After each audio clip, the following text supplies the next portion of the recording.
ਵਾਹਿਗੁਰੂ ਜੀ ਕਾ ਖਾਲਸਾ ਵਾਹਿਗੁਰੂ ਜੀ ਕੀ ਫਤਿਹ। ਮੈਂ ਤੁਹਾਡੀ ਹੋਸਟ ਨੀਲਮ ਕੌਰ ਤੇ ਮੈਂ ਟੀਵੀ 84 ਦੇ ਸਾਰੇ ਦਰਸ਼ਕਾਂ ਤੇ ਸਰੋਤਿਆਂ ਦਾ ਹਾਰਦਿਕ ਸਵਾਗਤ ਕਰਦੀ ਹਾਂ ਪ੍ਰੋਗਰਾਮ ਸੱਚੋ ਸੱਚ ਵਿੱਚ, ਜਿਹੜੇ ਇਸ ਪ੍ਰੋਗਰਾਮ ਨਾਲ ਦੇਸ਼ਾਂ ਵਿਦੇਸ਼ਾਂ ਤੋਂ ਜੁੜ ਚੁੱਕੇ ਨੇ। ਪ੍ਰੋਗਰਾਮ ਸੱਚੋ ਸੱਚ ਦੀ ਰੋਇਰਵਾਂ ਡਾਕਟਰ ਅਮਰਜੀਤ ਸਿੰਘ ਜੀ ਮੇਰੇ ਨਾਲ ਮੌਜੂਦ ਨੇ। ਆਓ ਨਾ ਮਿਲ ਕੇ ਅੱਜ ਦੇ ਅਹਿਮ ਇਸ਼ੂਜ਼ ਉੱਪਰ ਉਹਨਾਂ ਦੇ ਵਿਚਾਰ ਜਾਣਦੇ ਹਾਂ। ਜੀ ਡਾਕਟਰ ਸਾਹਿਬ ਵਾਹਿਗੁਰੂ ਜੀ ਕਾ ਖਾਲਸਾ ਵਾਹਿਗੁਰੂ ਜੀ ਕੀ ਫਤਿਹ। ਜੀ ਡਾਕਟਰ ਸਾਹਿਬ ਜੀ ਆਇਆਂ ਨੂੰ ਪ੍ਰੋਗਰਾਮ ਸੱਚੋ ਸੱਚ ਵਿੱਚ ਬਹੁਤ ਸ਼ੁਕਰੀਆ। ਜੀ ਡਾਕਟਰ ਸਾਹਿਬ ਅੱਜ 27 ਮਾਰਚ 2019 14 ਚੇਤ ਨਾਨਕਸ਼ਾਹੀ ਸੰਮਤ 551 ਦਾ ਦਿਨ ਹੈ। ਤੇ ਡਾਕਟਰ ਸਾਹਿਬ ਪ੍ਰੋਗਰਾਮ ਸ਼ੁਰੂ ਕਰਨ ਤੋਂ ਪਹਿਲਾਂ ਅਸੀਂ ਆਪਣੇ ਦਰਸ਼ਕਾਂ ਤੇ ਸਰੋਤਿਆਂ ਨੂੰ ਹਮੇਸ਼ਾ ਤਰ੍ਹਾਂ ਦੱਸੀਏ ਵੀਅਰਸ, ਜੇ ਤੁਸੀਂ ਹੱਕ ਸੱਚ ਇਨਸਾਫ ਤੇ ਪੈਰਾ ਦਿੰਦਾ ਇੱਕੋ ਇੱਕ ਚੈਨਲ ਟੀਵੀ 84 ਨੂੰ ਦੇਖਣਾ ਚਾਹੁੰਦੇ ਹੋ ਤਾਂ ਤੁਸੀਂ ਦੇਖ ਸਕਦੇ ਹੋ spectrum cable, RCN cable, bell fiber cable in Canada, roku, Jadoo box, ਸ਼ਾਵਾ, Facebook TV 84 ਦੀ ਐਪ ਰਾਹੀਂ online streaming and IP box ਤੇ ਤੁਸੀਂ TV 84 ਨੂੰ ਦੇਖ ਸਕਦੇ ਹੋ।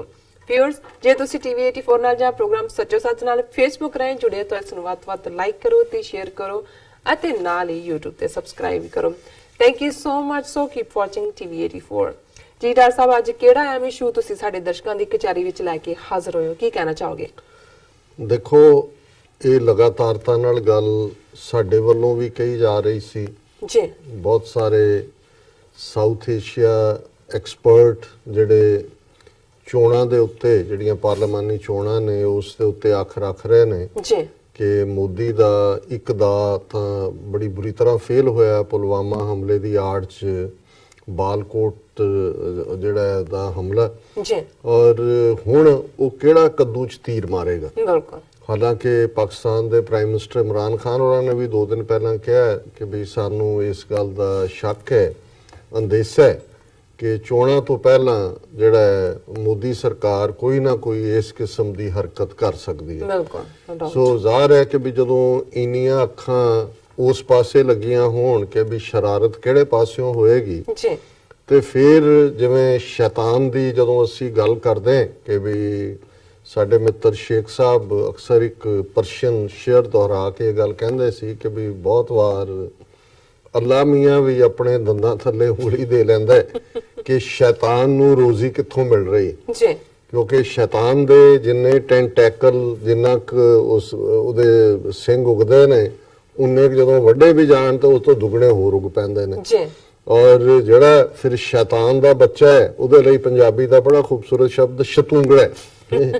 ਸੋ ਜ਼ਾਹਰ ਹੈ ਕਿ ਜੇ ਇਸ ਵੇਲੇ ਸਾਊਥ ਏਸ਼ੀਆ ਦੇ ਵਿੱਚ ਭਾਰਤ ਦੇ ਨਕਸ਼ੇ ਦੇ ਵਿੱਚ ਕੈਦ 1 ਬਿਲੀਅਨ 300 ਮਿਲੀਅਨ ਲੋਕ, ਜਦੋਂ ਅਸੀਂ ਕੈਦ ਦੀ ਗੱਲ ਕਰਦੇ ਹਾਂ, ਕੈਦ ਜ਼ਾਹਰਾ ਤੌਰ ਦੇ ਉੱਤੇ ਸਾਰਿਆਂ ਦੇ ਹੱਥਕੜੀਆਂ ਬੇੜੀਆਂ ਨਹੀਂ ਹੁੰਦੀਆਂ। ਜੀ। ਇਸ ਕਿਸਮ ਦਾ ਮਾਹੌਲ ਸਿਰਜ ਦੇਣਾ ਕਿ ਲੋਕ ਜ਼ਿਹਨੀ ਤੌਰ ਦੇ ਉੱਤੇ ਜਿਹੜਾ ਹੈ ਉਹ ਤੁਹਾਡੇ ਝੂਠ ਨੂੰ ਕਬੂਲ ਕਰਨਾ ਸ਼ੁਰੂ ਕਰ ਦੇਣ, ਬਿਲਕੁਲ। ਉਹਨਾਂ ਦੇ ਕੋਲ ਜਾਣਕਾਰੀ ਨਾ ਪਹੁੰਚੇ ਔਰ ਜੋ ਪਹੁੰਚਾਈ ਜਾ ਰਹੀ ਹੈ ਜਾਂ ਪਰੋਸੀ ਜਾ ਰਹੀ ਹੈ ਉਹਨਾਂ ਦੇ ਸਾਹਮਣੇ ਉਹ ਬਿਲਕੁਲ ਜਿਹੜੀ ਹੈ ਝੂਠ ਤੇ ਮਬਨੀ ਹੋਏ। ਜੀ। ਔਰ ਜਦੋਂ ਅਸੀਂ ਜਿਹੜੀ ਹੈ 1984 ਔਰਵਿਲੀਅਨ ਰਾਈਟ ਅਪ ਦੇਖਦੇ ਤੇ ਉਹਦੇ 'ਚ ਇਸ ਕਿਸਮ ਦੀ ਸੁਸਾਇਟੀ ਦੀ ਗੱਲ ਕੀਤੀ ਹੋਈ ਹੈ। ਔਰ 34 ਸਾਲ ਪਹਿਲਾਂ ਉਸ ਦਾ ਔਰਵਿਲੀਅਨ ਉਸ ਰਾਈਟ ਅਪ 'ਚ ਔਰਵਿਲੀਅਨ 1984 'ਚ ਜਿਵੇਂ ਉਹਨੇ ਇੱਕ ਟਰਮ ਸੂਡੋ ਸਪੀਕ ਦਿੱਤੀ। ਉਹਨੂੰ ਸਪੀਕ ਬੋਲਣਾ ਹੁੰਦਾ ਹੈ, ਸੂਡੋ ਝੂਠ ਤੇ ਮਬਨੀ। ਬਿਲਕੁਲ। ਫਿਰ ਇਸ ਕਿਸਮ ਦੀਆਂ ਬਹੁਤ ਸਾਰੀਆਂ ਟਰਮੀਨੋਲੋਜੀਜ਼ ਔਰ ਬਹੁਤ ਸਾਰੇ ਰਾਈਟ ਅਪ ਜਿਹੜੇ ਕੱਲੇ ਇੱਕ ਹਿੱਸੇ ਨਾਲ ਹੀ ਸੰਬੰਧਿਤ ਨਹੀਂ ਸੀ, ਜਿਵੇਂ ਜਿਹੜਾ ਐਲਿਸ ਇਨ ਦਾ ਵੰਡਰਲੈਂਡ, ਉਹਦੇ 'ਚ ਅਸੀਂ ਦੇਖਦੇ ਹਾਂ ਕਿ ਬੇਸ਼ੱਕ ਉਹ ਐਨੀਮਲਸ ਦੇ ਮਾਧਿਅਮ ਰਾਹੀਂ ਗੱਲ ਕਵਾਈ ਜਾਂਦੀ ਹੈ, ਪਰ ਉਹ ਸਾਰੇ ਕਿਸ ਕਿਸਮ ਦੇ ਸ਼ੈਮ ਕੋਟ ਕ੍ਰੀਏਟ ਹੁੰਦੇ ਨੇ। ਉਹਦੇ 'ਚੋਂ ਹੀ ਬਹੁਤ ਸਾਰੀਆਂ ਐਕਸਪ੍ਰੈਸ਼ਨਸ ਕਿ ਬਈ hang him and trial will be later, ਇਹਨੂੰ ਲਟਕਾ ਦਿਓ ਫਿਰ ਅਸੀਂ ਮੁਕੱਦਮਾ ਕਰਾਂਗੇ। ਸੋ ਉਹ ਸਾਰਾ ਉਹ ਐਲਿਸ ਇਨ ਦਾ ਵੰਡਰਲੈਂਡ ਹੋਏ ਜਾਂ ਔਰਵਿਲੀਅਨ 1984 ਹੋਏ, ਉਹ ਜੇ ਅੱਜ ਅਸੀਂ ਮੋਦੀ ਰਜੀਮ ਦੇਖੀਏ, ਪਿਛਲੇ ਆਲਮੋਸਟ 5 ਸਾਲ ਹੋ ਜਾਣੇ ਨੇ ਉਸ ਪੀਰੀਅਡ ਦੇ ਵਿੱਚ, ਤੇ ਉਹਦਾ ਅੱਖਰ ਅੱਖਰ ਸੱਚ ਸਾਬਤ ਹੋਇਆ।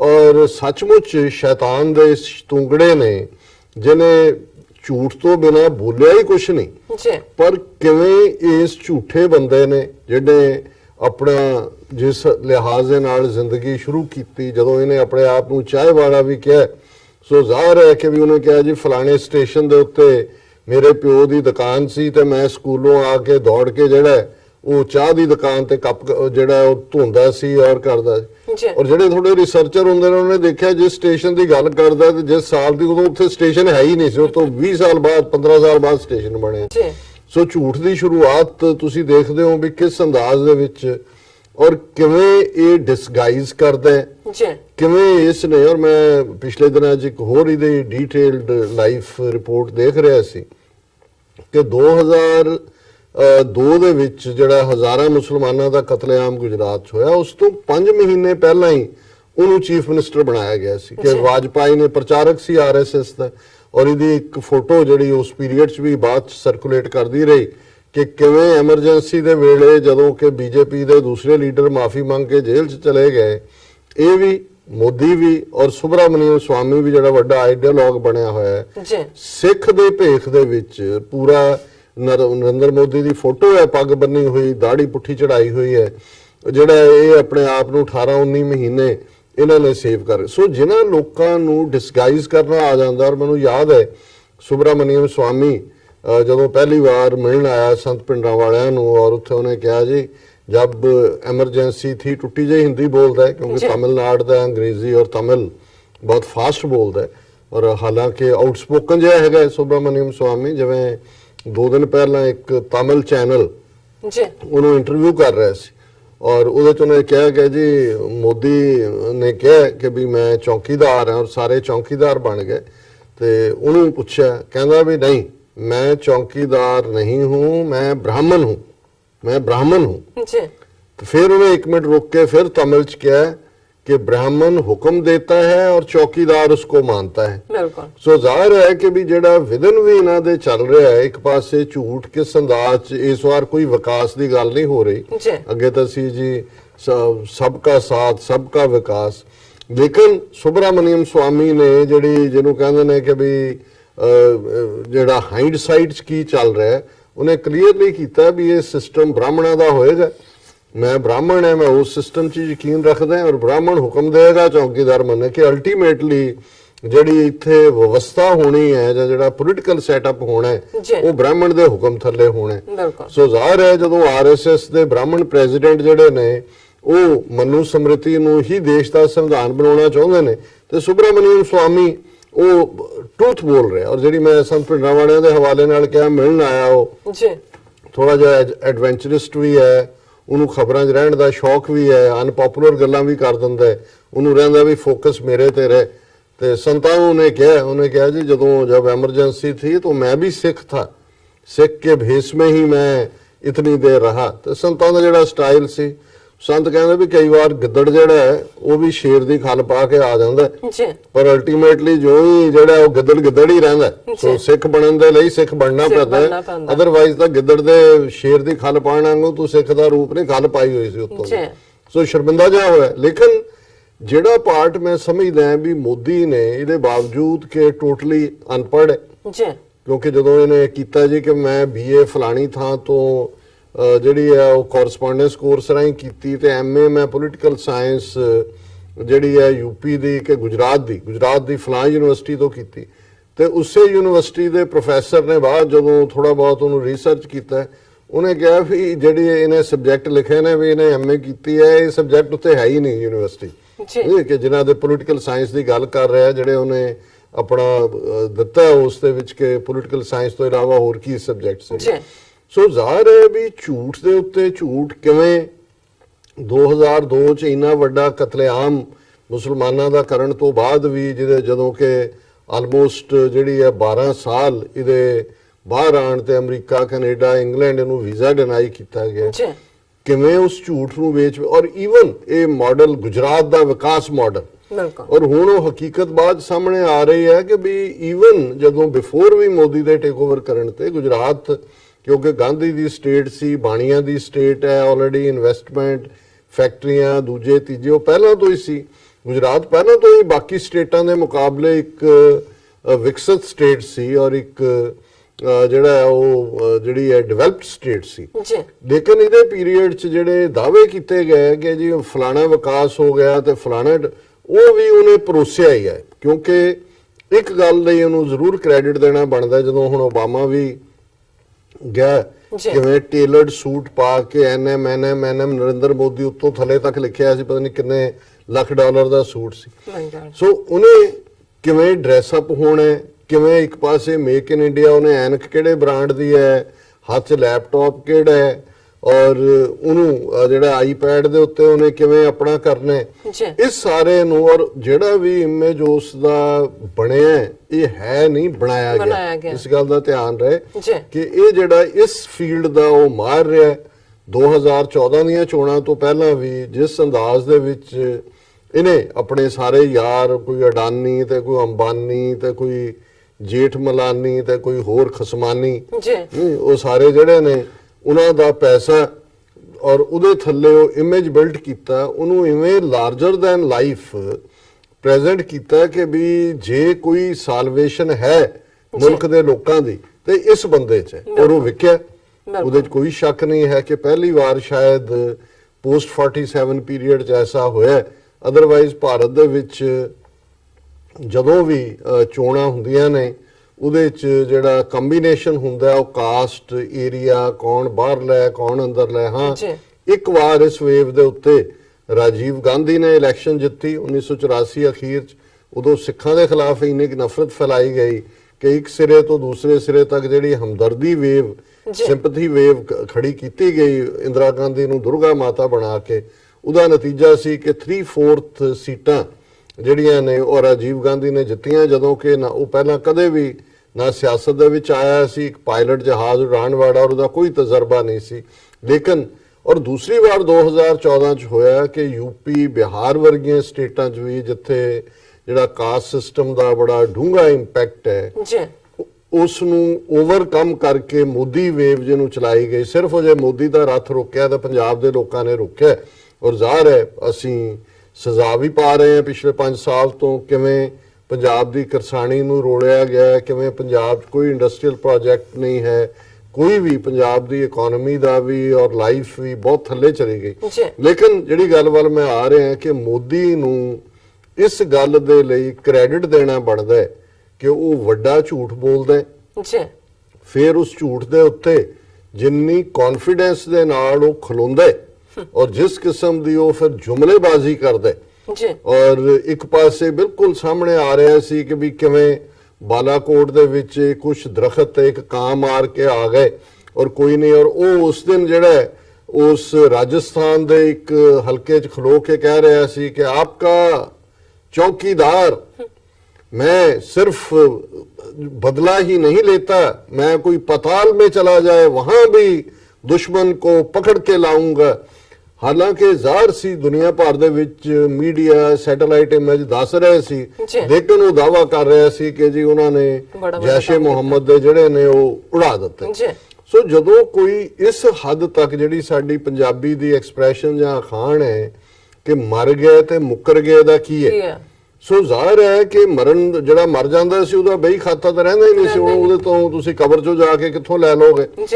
ਇਸੇ ਤਰ੍ਹਾਂ ਜਿਹੜਾ ਮੁੱਕਰ ਜਾਏ ਔਰ ਜਿਹੜਾ ਇਸ ਗੱਲ ਨੂੰ ਮੰਨਣ ਨੂੰ ਹੀ ਤਿਆਰ ਨਾ ਹੋਏ ਕਿ ਸੱਚ ਤੇ ਝੂਠ 'ਚ ਕੋਈ ਫਰਕ ਹੈ, ਉਹ ਕਹੇ ਜੀ ਜੋ ਮੈਂ ਕਹਿ ਰਿਹਾ ਉਹ ਮੈਂ ਕੁਝ ਵੀ ਘੜ ਰਿਹਾ ਹਾਂ, ਔਰ ਉਹੀ ਜੁਮਲੇਬਾਜ਼ੀ। ਔਰ ਉਹਨੂੰ ਫਿਰ ਕਵਰ ਕਰਨ ਦੇ ਲਈ ਜਦੋਂ ਅਮਿਤ ਸ਼ਾਹ ਵਰਗੇ ਉਹਦੀ ਜੋੜੀਦਾਰ ਹੋਣ, ਜਦੋਂ ਉਹਨੂੰ ਪੁੱਛਿਆ ਗਿਆ ਜੀ ਤੁਸੀਂ ਤਾਂ ਕਿਹਾ ਸੀ 15-15 20 ਲੱਖ ਰੁਪਈਆ ਹਰ ਇੱਕ ਦੇ ਅਕਾਊਂਟ 'ਚ ਆਏਗਾ, ਇੰਨੀ ਬਲੈਕ ਮਨੀ ਹੈ, ਤੇ ਉਹ ਬੜੀ ਬੇਸ਼ਰਮੀ ਨਾਲ ਕਹਿ ਰਿਹਾ ਇਹ ਤਾਂ ਜੁਮਲੇਬਾਜ਼ੀ ਥੀ। ਸੋ ਜ਼ਾਹਿਰ ਹੈ ਵੀ ਜੁਮਲੇਬਾਜ਼ ਮੋਦੀ ਹੁਣ ਇੱਧਰ ਜਿਹੜਾ ਉਹ ਸ਼ਾਇਦ ਪਾਕਿਸਤਾਨ ਨੇ ਜੇ ਮੂੰਹ ਤੋੜਵਾ ਜਵਾਬ ਨਾ ਦਿੱਤਾ ਹੁੰਦਾ 24 ਘੰਟੇ ਦੇ ਵਿੱਚ ਇਹਨਾਂ ਦੇ ਬਾਲਾਕੋਟ ਦੇ ਜਿਹੜੀ ਹੈ ਦਿਲਵਦੀ ਦਾ, ਤੇ ਸ਼ਾਇਦ ਦੂਸਰਾ ਡਰਾਮਾ ਇੱਧਰ ਕਰਦੇ। ਅਜੇ ਉਹਨੂੰ ਰੂਲ ਆਊਟ ਤਾਂ ਨਹੀਂ ਕੀਤਾ ਜਾ ਸਕਦਾ। ਪਾਕਿਸਤਾਨ ਦੀਆਂ ਸਕਾਈਜ਼ ਅੱਜ ਵੀ ਜਿਹੜੀਆਂ ਨੇ ਉਹ ਪੂਰੀ ਖਬਰਦਾਰੀ ਨਾਲ ਚੌਕਸ ਨੇ ਕਿ ਵੀ ਇਹ ਕੀ ਕਰ ਸਕਦੇ ਨੇ। ਪਰ ਇਹਨਾਂ ਦੇ ਫਿਰ ਜਿਹੜੇ ਪਿੱਛੇ ਬੈਠੇ ਹੋਏ ਝੂਠ ਨੂੰ ਘੜਨ ਵਾਲੇ ਉਹਨਾਂ ਦੀਆਂ ਫਿਰ, ਕਿਉਂਕਿ ਅੱਗੋਂ ਜਿਵੇਂ ਇੱਕ ਪ੍ਰੋਡਕਟ ਕਿਤੇ ਬਣਨਾ ਹੁੰਦਾ ਹੈ ਤੇ ਕਿਵੇਂ ਬਣ ਕੇ ਫਿਰ ਕਿੱਥੇ ਸਪਲਾਈ ਕਰਨਾ ਹੁੰਦਾ ਹੈ, ਉਹ WhatsApp ਯੂਨੀਵਰਸਿਟੀ ਨੇ ਅੱਗੋਂ ਕੀ ਵੇਚਣਾ ਹੈ, ਇਹਨਾਂ ਦੇ ਇਲੈਕਟ੍ਰੋਨਿਕ ਮੀਡੀਆ ਨੇ ਕੀ ਵੇਚਣਾ ਹੈ, ਸੋਸ਼ਲ ਮੀਡੀਆ ਨੇ ਕੀ ਵੇਚਣਾ। ਪਰ ਉਹ ਚਰਨ ਕਰਨ ਤੋਂ ਪਹਿਲਾਂ ਜਿਹੜੇ ਬਣਾਉਣ ਵਾਲੇ ਨੇ ਉਹਨਾਂ ਨੇ ਦੇਖਿਆ ਕਿ ਵੀ ਹੁਣ ਇਹ ਜਿਹੜਾ ਦੂਸਰਾ ਪਾਰਟ ਹੈ ਉਹ ਤਾਂ ਇੰਨੀ ਅੱਖ ਦੀ ਅੱਖ ਹੈ ਕਿ ਵੀ ਚੱਲੇਗਾ ਵੀ ਨਹੀਂ ਜੀ ਔਰ ਮੂੰਹ ਤੋੜ ਜਵਾਬ ਵੀ ਮਿਲੇਗਾ। ਕਿਉਂ ਨਾ ਕੋਈ ਐਸੀ ਗੱਲ ਕਰੋ ਜਿਹਦਾ ਨਾ ਅਗੇਨ ਕੋਈ ਸਬੂਤ ਦੇਣ ਦੀ ਲੋੜ ਨਾ ਹੋਏ ਜੀ ਔਰ ਇਹ ਵੀ ਲੱਗੇ ਜੀ ਵਾਹ ਵਾਹ ਵਾਹ Modi is the man of the hour. ਔਰ ਉਹ ਜਿਹਨੂੰ ਆਪ ਜਦੋਂ ਕੱਲ ਇਹ ਐਲਾਨ ਕੀਤਾ ਗਿਆ ਸਾਰੇ ਇਹਨਾਂ ਦੇ ਦੂਰਦਰਸ਼ਨ ਔਰ ਨੈਟਵਰਕਸ ਤੋਂ ਕਿ ਮੋਦੀ ਦੇਸ਼ ਦੇ ਨਾਂ ਸੁਨੇਹਾ ਦੇਗਾ, ਸੋ ਜ਼ਾਹਰ ਹੈ ਕਿ ਜਿਹੜਾ ਸੋਸ਼ਲ ਮੀਡੀਆ ਉਹਦੇ ਚ ਇੱਕ ਪੈਨਿਕ ਸੀ ਕਿਉਂਕਿ ਇਹ ਵੀ ਜਿਹੜੇ ਸਾਰਿਆਂ ਨੂੰ ਮੋਨੀਟਰ ਕਰ ਰਹੇ ਨੇ ਇਸ ਗੱਲ ਦੀਆਂ ਪੋਸਿਬਿਲਿਟੀਆਂ ਵੀ ਡਿਸਕਸ ਹੋ ਰਹੀਆਂ ਨੇ ਜਾਂ ਪਹਿਲਾਂ ਵੀ ਸੀ ਕਿ ਵੀ ਔਰ ਇਹ ਪੁਲਵਾਮਾ ਤੋਂ ਪਹਿਲਾਂ ਜ਼ਿਆਦਾ ਸੀ। ਹੁਣ ਉਹਨਾਂ ਨੂੰ ਲੱਗਦਾ ਵੀ ਸਾਡੀ ਦੇਸ਼ ਭਗਤੀ ਦਾ ਸੌਦਾ ਜਿਹੜਾ ਹੈ ਉਹ ਹਿੰਦੂ ਹਾਰਟਲੈਂਡ 'ਚ ਵਿਕਦਾ ਹੈ, ਪਰ ਪਹਿਲਾਂ ਸੀ ਕਿ ਮੋਦੀ ਕੋਈ ਐਮਰਜੈਂਸੀ ਡਿਕਲੇਅਰ ਕਰ ਸਕਦਾ ਹੈ ਔਰ ਸਿਵਲ ਲਿਬਰਟੀਜ਼ ਖਤਮ ਕਰਕੇ ਜਿਵੇਂ ਉਸ ਦੇ ਜਿਹੜਾ ਇੱਕ ਸਾਖੀ ਮਹਾਰਾਜ ਨੇ ਕਿਹਾ ਸੀ ਜੀ ਅਖੀਰਲੀਆਂ ਚੋਣਾਂ ਹੋਣਗੀਆਂ ਇੱਕ ਵਾਰੀ ਉਹਦੇ ਥੱਲੇ ਕਰਕੇ ਔਰ ਬਿਲਕੁਲ ਡਿਕਟੇਟੋਰੀਅਲ ਐਟੀਟਿਊਡ। ਇੱਕ ਗੱਲ ਮੋਦੀ ਦੇ ਉੱਤੇ ਦਰਜਨਾਂ ਫਿਲਮਾਂ ਔਰ ਸੈਂਕੜਿਆਂ ਕਿਤਾਬਾਂ ਇਹ ਸਾਰੇ ਪੀਰੀਅਡ 'ਚ ਲਿਖਵਾਈਆਂ ਗਈਆਂ ਉਹੀ ਪੇਡ ਲੋਕਾਂ ਨੇ, ਪਰ ਉਸ ਸਾਰੇ ਚੋਂ ਇੱਕ ਗੱਲ ਜ਼ਰੂਰ ਸਾਹਮਣੇ ਆਉਂਦੀ ਹੈ ਔਰ ਉਹਦੇ ਆਰਐਸਐਸ ਦੇ ਦਿਨਾਂ ਤੋਂ ਲੈ ਕੇ ਕਿ ਰਵੱਈਆ ਉਹਦਾ ਜਿਹੜਾ ਉਹ ਹਮੇਸ਼ਾ ਡਿਕਟੇਟਰਾਨਾ ਹੈ, ਆਪਣੇ ਅੰਦਾਜ਼ 'ਚ ਉਹ ਕੰਮ ਕਰਦਾ ਹੈ ਔਰ ਆਪਣੀ ਜਿਹੜੀ ਭੇਤ ਦੀ ਗੱਲ ਹੈ ਉਹਦੇ ਦਿਲ 'ਚ ਹੀ ਹੁੰਦੀ ਹੈ ਔਰ ਉਹਨੂੰ ਉਹ ਕਿਸੇ ਦੇ ਆਲੇ ਦੁਆਲੇ ਦੇ ਪ੍ਰਭਾਵ ਨੂੰ ਵੀ ਨਹੀਂ ਕਬੂਲਦਾ। ਸੋ ਜ਼ਾਹਿਰ ਹੈ ਕਿ ਵੀ ਇਹ ਗੱਲ ਇਹੀ ਡਿਕਟੇਟਰਸ ਦਾ ਮਾਈਂਡਸੈਟ ਹੈ ਔਰ ਜਦੋਂ ਇਹਨੇ ਐਲਾਨ ਕੀਤਾ ਵੀ ਨੇਸ਼ਨ ਦੇ ਨਾਮ ਮੈਸੇਜ ਦੇਗਾ ਇੱਕ ਬੜਾ ਜਿਹਨੂੰ ਕਹੋ ਕਿ ਵੀ ਸਾਹ ਸੁੱਤੇ ਗਏ ਕਈਆਂ ਦੇ ਸੋਸ਼ਲ ਮੀਡੀਆ ਦੇ ਉੱਤੇ ਵੀ ਜਾਂ ਜਾਣਕਾਰਾਂ ਦੇ ਕਿ ਵੀ ਇਹ ਪਤਾ ਨਹੀਂ ਹੁਣ ਕੀ ਐਲਾਨ ਕਰਨ ਵਾਲਾ ਹੈ, ਇਹ ਐਮਰਜੈਂਸੀ ਕਰੇਗਾ ਜਾਂ ਕੀ ਕਰੇਗਾ। ਤੇ ਜੋ ਉਹਨੇ ਕੱਢਿਆ ਉਹਦੇ ਲਈ ਅਸੀਂ ਆਪਣੇ ਸਬਜੈਕਟ ਹੀ ਇਹ ਕਿਹਾ ਕਿ ਮਾਊਥ ਫਾਰਟ। ਹੁਣ ਮੈਂ ਪੰਜਾਬੀ ਚ ਨਹੀਂ ਦੱਸ ਸਕਣਾ ਵੀ ਫਾਰਟ ਕੀ ਹੁੰਦਾ, ਡਿਕਸ਼ਨਰੀ ਦੇਖ ਲਓ।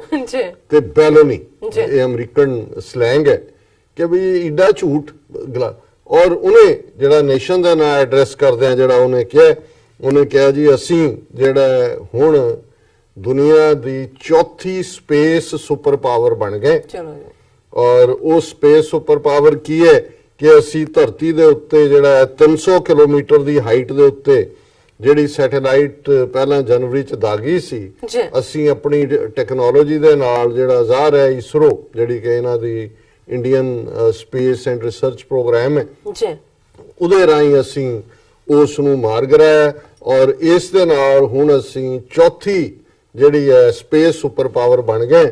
ਅਮਰੀਕਾ ਰਸ਼ੀਆ ਔਰ ਚਾਈਨਾ ਪਹਿਲਾਂ ਹੀ ਸੀ ਔਰ ਅਸੀਂ ਹੁਣ ਸਪੇਸ ਪਾਵਰ ਹੈ। ਹੁਣ ਜਿਵੇਂ ਬਾਲਾਕੋਟ ਦਾ ਜਿਹੜਾ ਹਮਲਾ ਸੀ ਉਹ ਇੰਟਰਨੈਸ਼ਨਲ ਮੀਡੀਆ ਨੇ ਪਰ ਨਾਲ ਦੀ ਨਾਲ ਜਿਹੜਾ ਕਿਉਂਕਿ ਮੈਂ BBC ਤੇ ਥੋੜਾ ਜਿਹਾ ਰਿਲੇਟਿਵਲੀ ਜ਼ਿਆਦਾ ਰਿਲਾਈ ਕਰ ਰਿਹਾ ਇਹਨਾਂ ਦਿਨਾਂ 'ਚ ਕਿਉਂਕਿ ਉਹਨਾਂ ਦੀਆਂ ਫੈਕਟ ਫਾਈਂਡਿੰਗ ਕੁਝ ਟੀਮ ਹਾਲਾਂ ਇਨ ਦਾ ਐਂਡ ਇਹਨਾਂ ਦਾ ਝੁਕਾਅ ਵੀ ਇੰਡੀਆ ਵੱਲ ਹੁੰਦਾ ਹੈ ਕਿਉਂਕਿ ਮਾਰਕ ਟਲੀ ਦੇ ਜ਼ਮਾਨੇ ਤੋਂ ਲੈ ਕੇ ਲੇਕਿਨ ਫਿਰ ਵੀ ਤੁਹਾਨੂੰ ਥੋੜਾ ਜਿਹਾ ਇੱਕ ਜਿਹੜਾ ਕੰਪੇਅਰ ਕਰਨ ਦਾ ਮੌਕਾ ਮਿਲ ਜਾਂਦਾ ਹੈ। ਹਾਲਾਂ ਇਹਨਾਂ ਨੇ ਕਿਹਾ ਕਿ ਜੀ ਅਜੇ ਤੱਕ ਕੋਈ ਆਥੋਰਾਈਜ਼ਡ ਜਾਣਕਾਰੀ ਨਹੀਂ ਹੈ ਕਿ ਇਵੇਂ ਹੋਇਆ, ਪਰ ਇਹਦੇ ਨਾਲ ਦੀ ਨਾਲ ਜਿਹੜੇ ਉਹਨਾਂ ਦੇ BBC ਦੇ ਸਪੇਸ ਸਾਇੰਟਿਸਟ ਨੇ ਔਰ ਦੂਸਰੇ ਅਦਾਰਿਆਂ ਦੇ ਸਪੇਸ ਸਾਇੰਟਿਸਟ ਨੇ ਉਹਨਾਂ ਨੇ ਸਾਹਮਣੇ ਗੱਲ ਲੈ ਆਂਦੀ ਕਿ ਵੀ ਇਹ ਪਹਿਲੀ ਗੱਲ ਤੇ ਆਮ ਲੋਕਾਂ ਦੇ ਲਈ ਜਿਹੜਾ ਖਾਸ ਤੌਰ ਤੇ ਹਾਲਾਂ ਹੁਣ ਤਾਂ ਬਹੁਤ ਸਾਰੀ ਜਾਣਕਾਰੀ ਇੰਟਰਨੈਟ ਦੇ ਉੱਤੇ ਹੈ, ਬਹੁਤ ਸਾਰੇ ਜਿਹੜੇ ਸਾਡੇ ਸੂਝਵਾਨ ਦਰਸ਼ਕ ਨੇ ਉਹ ਇਸ ਤੋਂ ਭਲੀਭਾਂਤ ਜਾਣੂ ਨੇ। ਸੋ ਜ਼ਾਹਿਰ ਹੈ ਕਿ ਜਿਹੜੀ ਟੈਕਨੋਲੋਜੀ ਜਿਹਨੂੰ ਅਸੀਂ ਸਪੇਸ ਟੈਕਨੋਲੋਜੀ ਕਹਿੰਦੇ ਹਾਂ ਉਸ ਦੇ ਵਿੱਚ ਇਹ ਬੇਸ਼ੱਕ ਪਹਿਲਾਂ ਇਹ ਰਸ਼ੀਆ ਜਾਂ ਅਮਰੀਕਾ ਉਹਨਾਂ ਨੇ ਇੱਕ ਤਾਂ ਆਪਣੇ ਪੁਲਾੜ ਤੋਂ ਅੱਗੇ ਜਾ ਕੇ ਮੂਨ ਜਾਂ ਮਾਰਸ ਤੱਕ ਪਹੁੰਚਣ ਦੀ ਗੱਲ, ਪਰ ਦੂਸਰਾ ਅੱਜ ਅਸੀਂ ਹਫ਼ਤਾ ਪਹਿਲਾਂ ਦਾ ਪ੍ਰੈਡਿਕਟ ਕਰ ਦਿੰਨੇ ਹਾਂ ਸਾਡੀਆਂ ਵੈਦਰ ਸਰਵਿਸਿਜ਼ ਟੀਵੀ ਦੇ ਉੱਤੇ ਦੂਜੇ ਕਿ ਵੈਦਰ ਕੀ ਹੋਏਗਾ। ਹੁਣ ਇਸ ਦੇ ਲਈ ਜ਼ਾਹਰ ਹੈ ਕਿ ਧਰਤੀ ਦੇ ਦੁਆਲੇ ਚੱਕਰ ਲਾਉਣ ਵਾਲੀਆਂ ਜਿਹੜੀਆਂ ਸੈਟੇਲਾਈਟਸ ਨੇ ਵੱਡੇ ਮੁਲਕਾਂ ਦੀਆਂ ਨੇ, ਇੰਡੀਆ ਦੇ ਵੀ ਆਪਣੇ ਸੈਟੇਲਾਈਟ ਹੈ, ਉਹ ਵੈਦਰ ਨੂੰ ਜਿਹੜਾ ਉਹ ਆਬਜ਼ਰਵ ਕਰਦੀਆਂ ਔਰ ਉਹ ਉਸ ਦੀ ਹੁੰਦੀ ਹੈ ਕਿਉਂਕਿ ਕਿੱਥੇ ਵੈਦਰ ਕੀ ਹੋਏਗਾ ਉਹਦਾ ਜਿਹੜਾ ਮੇਨ ਸੋਰਸ ਹੁੰਦਾ ਹੈ ਉਹ ਸੈਟੇਲਾਈਟ ਹੈ। ਇਸੇ ਤਰ੍ਹਾਂ ਅਸੀਂ ਜਦੋਂ ਸੈਟੇਲਾਈਟ ਦੇ ਹੋਰ ਇਸਤੇਮਾਲ ਦੇਖਦੇ ਕਿ ਵੀ ਅੱਜ ਜੇ ਸਾਡੇ ਮੋਬਾਈਲ ਫੋਨ ਨੇ ਜਾਂ ਸਾਡੇ ਘਰਾਂ ਦੇ ਵਿੱਚ ਟੀਵੀ ਨੇ ਹੋਰ ਸਾਰੀ ਇਕਵਿਪਮੈਂਟ ਹੈ, ਇਹ ਵੀ ਜ਼ਾਹਰ ਹੈ ਕਿ ਆਰਬਿਟ ਵਿਚਲੀਆਂ ਜਿਹੜੀਆਂ ਸੈਟੇਲਾਈਟਸ ਨੇ ਉਹਨਾਂ ਦੀ ਬਦੌਲਤ ਹੀ ਹੈ, ਕਿਉਂਕਿ ਜਿੱਥੋਂ ਉਹੀ ਸੈਟੇਲਾਈਟਸ ਰਾਹੀਂ ਜਿਹੜੇ ਸਿਗਨਲ ਨੇ, ਵੱਡੇ ਵੱਡੇ ਟਾਵਰ ਜਿਹੜੇ ਲੱਗੇ ਹੁੰਦੇ ਨੇ, ਉਹਨਾਂ ਦੇ ਨਾਲ ਹੀ ਲਿੰਕ ਹੁੰਦੇ ਨੇ ਵੀ ਅਸੀਂ ਆਵਾਜ਼ ਜਿਹੜੀ ਹੈ ਉਹ ਉਸ ਪਲਾਟ ਦੇ ਵਿੱਚ ਜਾਂਦੀ ਹੈ ਤੇ ਤੁਹਾਡੇ ਕੋਲ ਉਸ ਦਾ ਯੰਤਰ ਹੈ ਜੀ, ਇਨਸਟਰੂਮੈਂਟ ਹੈ ਜਿਹਦੇ ਰਾਹੀਂ ਤੁਸੀਂ ਕੈਚ ਕਰਦੇ ਹੋ।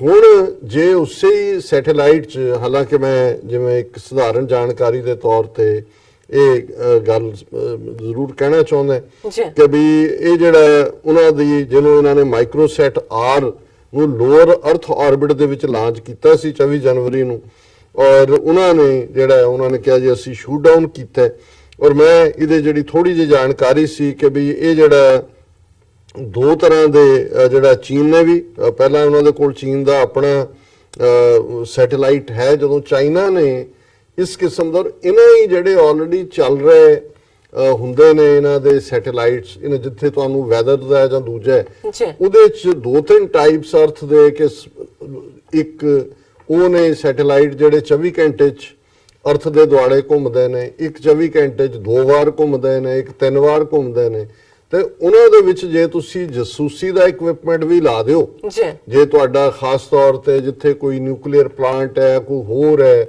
ਉੱਥੋਂ ਦੀਆਂ ਤਸਵੀਰਾਂ ਤੁਹਾਨੂੰ ਮਿਲ ਜਾਂਦੀਆਂ ਨੇ, ਉਹ ਵੀ ਆਲਰੇਡੀ ਮਿਲਦੀਆਂ। ਹੁਣ ਜੇ ਬਾਲਾਕੋਟ ਦਾ ਇਹਨਾਂ ਦਾ ਝੂਠ ਜ਼ਾਹਰ ਹੋਇਆ ਤੇ ਸੈਟੇਲਾਈਟ ਰਾਹੀਂ ਤਸਵੀਰਾਂ ਸੀ, ਹੋਰ ਉੱਥੋਂ ਤੁਸੀਂ ਕੋਈ ਪੋਇਜ਼ਨਸ ਗੈਸ ਤਾਂ ਨਹੀਂ ਸੁੱਟ ਸਕਦੇ।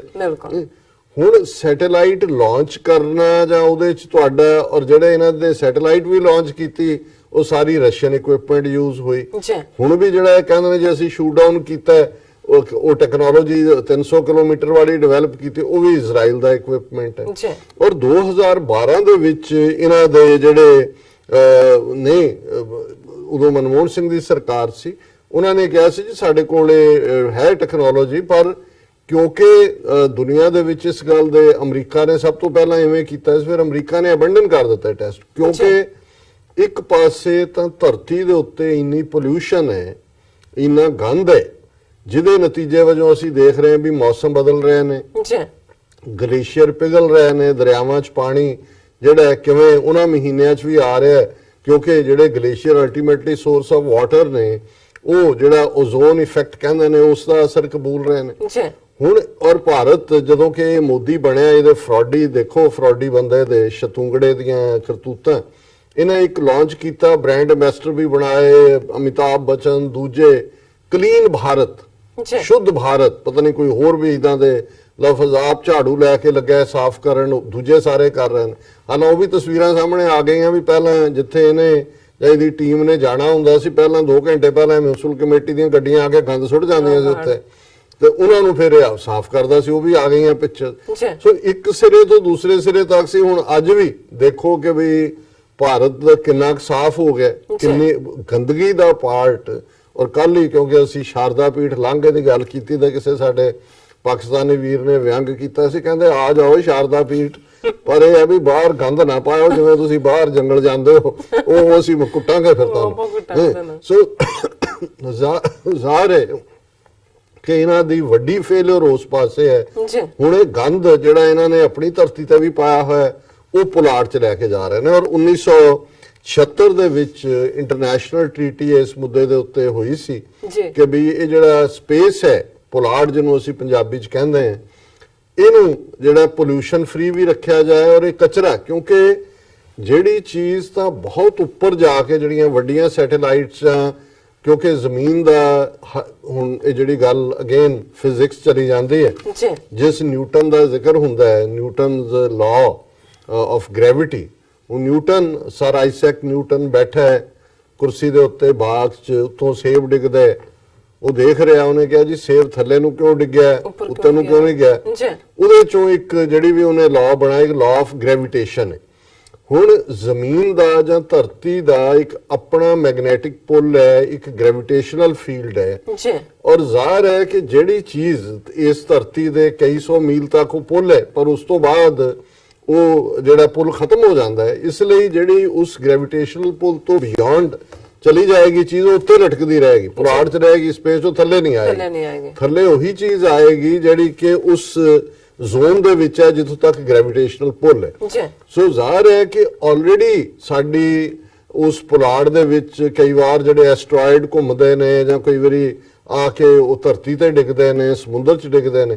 ਸੋ ਆਲਰੇਡੀ ਇਹ ਫਿਕਰ ਦਾ ਕਾਰਨ ਹੈ ਕਿ ਕਈ ਜਿਹੜੇ ਸਪੇਸ ਦੇ ਵਿੱਚ ਆਪਣੇ ਤੌਰ ਤੇ ਚੱਲ ਰਹੇ ਵੱਡੇ ਵੱਡੇ ਨੇ, ਜੇ ਟਕਰਾ ਜਾਣ ਔਰ ਉਹ ਧਰਤੀ ਦਾ ਕੀ ਕਰ ਸਕਦੇ ਨੇ। ਸੋ ਉਸ ਸਾਰੇ ਚੋਂ ਆਲਰੇਡੀ ਧਰਤੀ 'ਚ ਤੇ ਤਾਂ ਉਸ ਪੋਲਿਊਸ਼ਨ ਦਾ এনवायरमेंटल ਹੈਜ਼ਰਡ ਕਿੰਨੇ ਨੇ, ਕਿਵੇਂ ਗ੍ਰੀਨ ਪਾਰਟੀਆਂ ਤੋਂ ਲੈ ਕੇ এনवायरमेंट ਦਾ ਸਟਰਕਚਰ ਬਣਿਆ ਹੋਇਆ ਕਿ ਭਾਈ ਇਹ ਸਾਡੀ ਧਰਤੀ ਜਿਹੜੀ ਹੈ ਰਹਿਣ ਦੇ ਕਾਬਿਲ ਨਹੀਂ ਹੋਏ। ਅੱਜ ਪੰਜਾਬ ਦਾ ਹਾਲ ਦੇਖੋ, ਪਾਣੀ ਵੀ ਗੰਦਾ ਹੈ, ਹਵਾ ਵੀ ਗੰਦੀ ਹੈ, ਧਰਤੀ ਵੀ ਗੰਦੀ ਹੈ।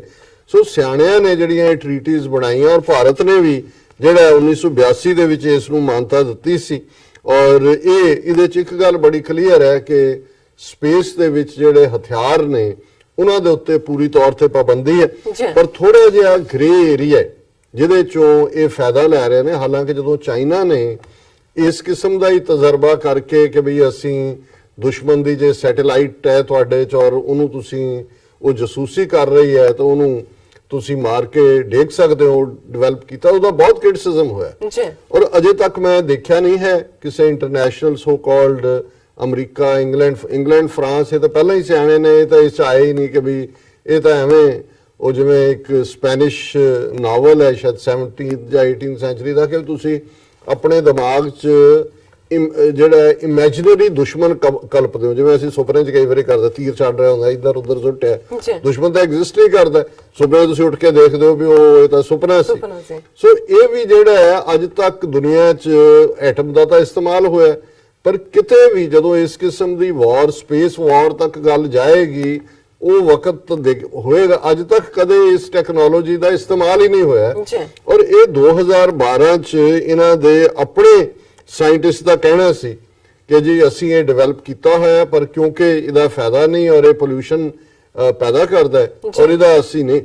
ਹੁਣ ਮੋਦੀ ਨੇ ਜਿਵੇਂ ਮੈਂ ਕਿਹਾ ਕਿ ਫਾਰਟਿੰਗ ਥਰੂ ਦਾ ਮਾਊਥ, ਕੁਝ ਵੀ ਨਹੀਂ ਹੈ, ਲੇਕਿਨ ਜਦੋਂ ਤੁਸੀਂ ਕਹੋ ਜੀ आज देशवासियों को मैं खुशखबरी सुना रहा हूं कि हम दुनिया में, स्पेस की दुनिया में जो है वो सुपर पावर बन गए हैं। ਇਸ ਤੋਂ ਵੱਡਾ ਕੀ ਝੂਠ ਹੋ ਸਕਦਾ ਹੈ। ਔਰ ਮੈਂ ਸਮਝਦਾ ਵੀ ਅਜੇ ਹਾਲਾਂ ਹੋਰ ਤੱਕ ਕਿਸੇ ਦਾ ਮੈਂ ਕ੍ਰਿਟਿਸਿਜ਼ਮ ਨਹੀਂ ਦੇਖਿਆ, ਪਰ ਪਾਕਿਸਤਾਨ ਦੀ ਜਿਹੜੀ ਇਸ ਮੁੱਦੇ ਦੇ ਉੱਤੇ ਸਟੇਟਮੈਂਟ ਹੈ ਬੜੀ ਐਪਰੋਪਰੀਏਟ ਹੈ, ਢੁਕਵੀਂ ਹੈ ਔਰ ਇਹ ਬੜੀ ਬਣਦੀ ਸੀ ਮੌਕੇ ਦੇ ਉੱਤੇ ਦੇਣੀ। ਉਹਦੇ 'ਚ ਉਹਨਾਂ ਨੇ ਕਿਹਾ ਕਿ ਵੀ ਇਹ ਜਿਹੜਾ ਮਿਲੀਟਰਾਈਜ਼ ਨਾ ਕਰੋ ਸਪੇਸ ਨੂੰ, ਪਾਕਿਸਤਾਨ ਨੇ ਕਿਹਾ।